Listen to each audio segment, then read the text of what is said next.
Hello new mommies and daddies, welcome back to my channel. আশা করি আপনারা সবাই খুব ভালো আছেন, সুস্থ আছেন আর পেরেন্টহুডটাকে খুব এনজয় করছেন। আমার টাইমলাইন দেখে তো এতক্ষণে আপনারা বুঝেই গেছেন আজকে আমার ভিডিওর টপিকটা এক্স্যাক্টলি কী নিয়ে। আগের দিন আমি আপনাদের সাথে ডাইপার সম্পর্কে কিছু খুঁটিনাটি বিষয় নিয়ে আলোচনা করেছিলাম।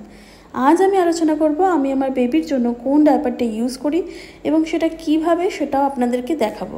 আর আপনারা আপনাদের বেবির জন্য কিভাবে ডাইপার চুজ করবেন বা ইউজ করবেন সেই সম্বন্ধেও বলবো। ডাইপার যদি টাইট হয় তাহলে বেবির র্যাশেস হতে পারে বা ইরিটেশনও হতে পারে, আবার উল্টো দিকে ডাইপার যদি লুজ হয় তাহলে লিকেজের ইস্যুও হতে পারে। বেশিরভাগ বাবা মায়েরাই কিন্তু ভালো ব্র্যান্ড ভালো কোয়ালিটি ডাইপার কিনে নেন, কিন্তু যেহেতু সঠিক সাইজটা বেছে নিতে পারেন না তার ফলস্বরূপ র্যাশেস, রেড লাইন্স, লিকেজের মতো সমস্যার সম্মুখীন হতে হয়। আর যার কারণে তারা মনে করেন এই ডাইপারটাই সঠিক নয়। আসলে ব্যাপারটা সেটা নয়। I am a mom of 3 months old baby, আর আমার এক্সপিরিয়েন্স ডাইপার নিয়ে খুবই ভালো। আর এই র্যাশেস, রেড লাইন্স এই সমস্ত সমস্যার সম্মুখীন আমাকে হতে হয়নি। সেই কারণে আমি পার্সোনালি সব পেরেন্টসদের রেকমেন্ড করব প্যাম্পার্সের ডাইপার ট্রাই করার জন্য। প্যাম্পার্সের ডাইপার বেবি স্কিন সেন্সিটিভিটি, কমফর্টনেসকে প্রাধান্য দিয়ে বানানো হয়েছে। এর মধ্যে আপনি সব থেকে ভালো সাইজিং অপশানসও পেয়ে যাবেন, স্পেশালি প্রিম্যাচিওর অ্যান্ড নিউবর্ন বেবিসদের জন্য। আর আপনি এটাতে tape style and pant style দুটো অপশনই পেয়ে যাবেন। আপনি আপনার বেবি কমফর্ট অনুযায়ী যে কোনো একটা চুজ করতে পারেন, তবে আমি পার্সোনালি টেপ স্টাইলটাই রেকমেন্ড করব আমার এক্সপিরিয়েন্স অনুযায়ী। আমি আমার বেবির জন্য Pampers baby active diapers tape স্টাইলটা ইউজ করি অ্যান্ড ডে 1 থেকে এটাই ইউজ করছি। এখন আমার বেবি 4 মাসে পড়লো, এখনও ইউজ করছি, জাস্ট সাইজটাকে আপগ্রেড করেছি, এখন স্মল সাইজটা ইউজ করছি। আমি এই ডাইপারটাতে এমন কিছু ফিচার্স দেখতে পাই যেটা টোটালি আনম্যাচেবল। কারণ এটাতে রয়েছে 360 ডিগ্রি কটনি সফটনেস অলরাউন্ড। আপনি এই ডাইপারটাতে যে কোনো জায়গায় টাচ করে দেখুন, আপনি এটাতে সুপার সফট ফিল পাবেন।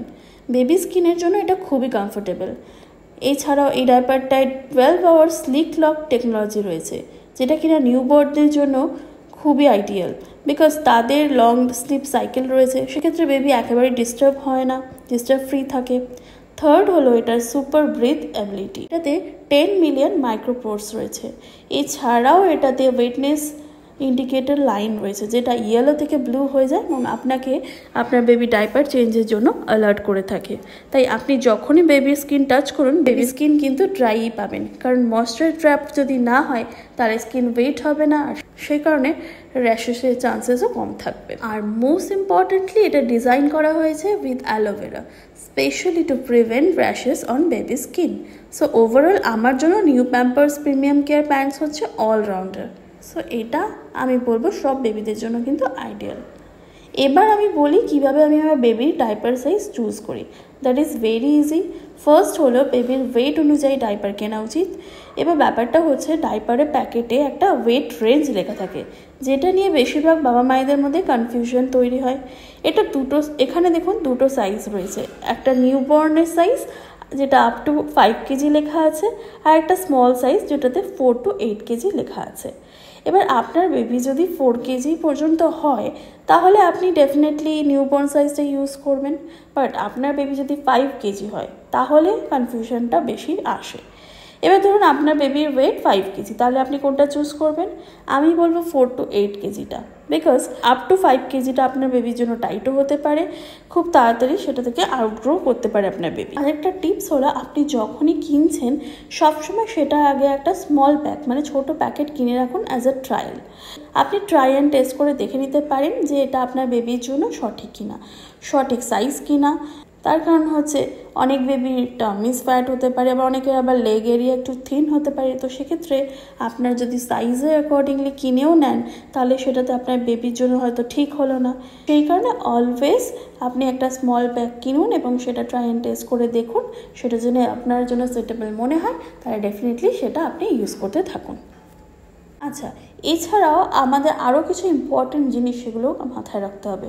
সেটা হচ্ছে আপনি আপনার বেবির ডাইপার রিমুভ করার পর যেন বেবির টামি ও লেগ এরিয়াতে কোনো রেড লাইন্স না থাকে। ডাইপারের যদি টেপটা লুজ থাকে সেটাও দেখতে পারেন, সেক্ষেত্রে কিন্তু লিকেজ হওয়ারও চান্সেস থাকতে পারে।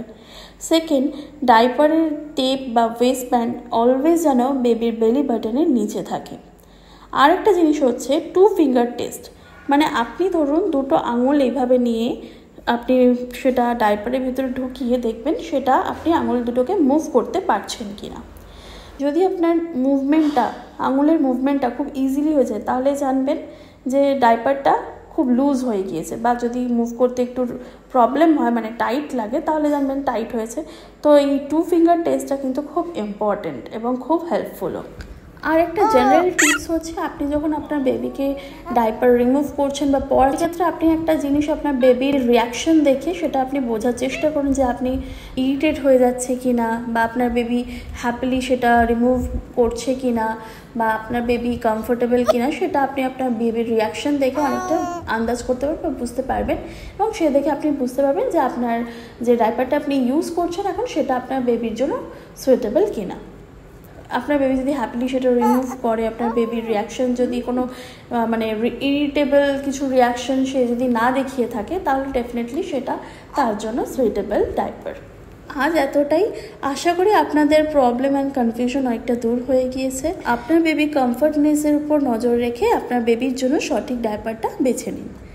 আর হ্যাঁ, এইরকম আরও ইনফরমেটিভ ভিডিও দেখতে হলে চ্যানেলটাকে সাবস্ক্রাইব করে পাশে থাকা বেল আইকনে প্রেস করে অল নোটিফিকেশন অন করে দেবেন, যাতে করে আপডেটসগুলো সঠিক সময় আপনার কাছে পৌঁছে যায়। আবার দেখা হচ্ছে নেক্সট ভিডিওতে খুব শীঘ্রই। নমস্কার।